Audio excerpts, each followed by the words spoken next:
Halo, perkenalkan nama saya Octavianus Sumahu, NIM Garuda 3110008. Baik, di sini saya akan mempresentasikan materi saya yang membahas tentang memahami pengertian dan tujuan studi kelayakan bisnis. Yang pertama itu pengertian studi kelayakan bisnis.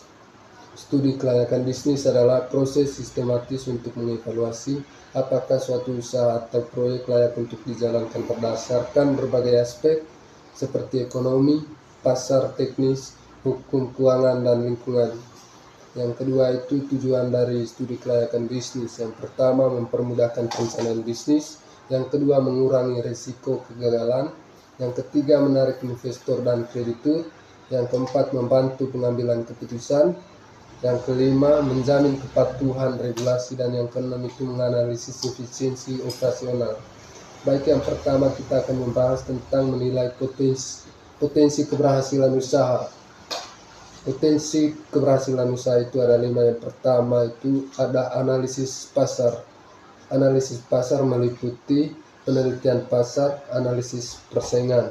Yang kedua analisis SWOT. Analisis SWOT ini meliputi kekuatan, kelemahan, peluang, dan ancaman. Yang ketiga evaluasi sumber daya. Evaluasi sumber daya ini meliputi sumber daya manusia, modal, teknologi, dan infrastruktur. Yang keempat analisis keuangan. Analisis keuangan ini meliputi proyeksi pendapatan dan biaya, dan analisis titik impas. Yang kelima itu analisis titik impas, meliputi identifikasi risiko, strategi mitigasi. Baik, kita akan membahas mengurangi risiko kegagalan. Yang pertama itu perencanaan yang matang. Perencanaan yang matang ini meliputi tentukan tujuan, yang kedua lakukan riset pasar, yang ketiga buat rencana bisnis. Yang kedua itu analisis risiko. Analisis risiko ini meliputi identifikasi risiko, analisis dampak, dan buat rencana mitigasi. Yang ketiga evaluasi keuangan. Evaluasi keuangan ini meliputi hitung biaya, proyeksikan pendapatan, dan buat rencana keuangan. Yang keempat pengelolaan sumber daya. Pengelolaan sumber daya ini meliputi identifikasi sumber daya, buat rencana pengelolaan, dan pastikan ketersediaan. Yang berikut kita akan menjelaskan menarik investor dan kreditur. Yang pertama itu menarik investor. Yang pertama menarik investor ini ada 5. 1. Tunjukkan potensi pertumbuhan. Yang kedua buat rencana bisnis yang jelas. Yang ketiga tunjukkan tim manajemen yang kuat. Yang keempat buat proyeksi keuangan yang realistis. Yang kelima tunjukkan kemampuan untuk mengelola risiko. Yang kedua menarik kreditur.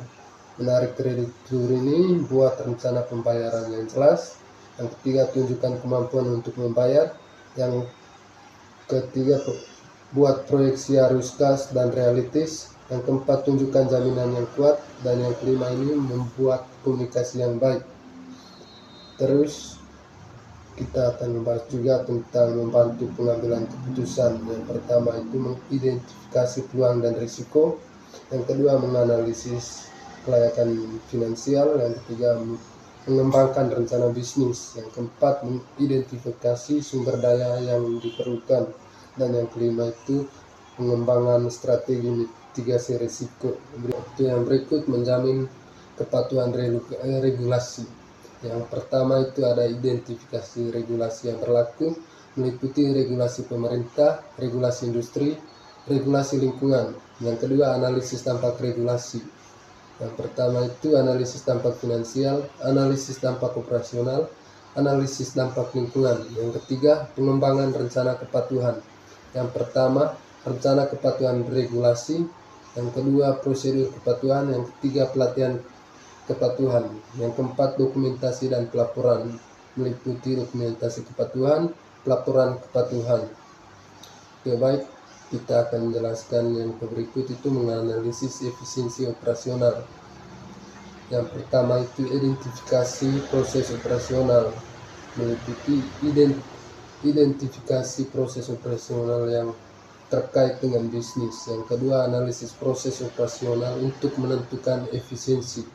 Yang kedua, analisis efisiensi operasional meliputi analisis waktu, analisis biaya, analisis kualitas. Yang ketiga, pengukuran efisiensi operasional meliputi rasio efisiensi, indikator kinerja umum atau KPI.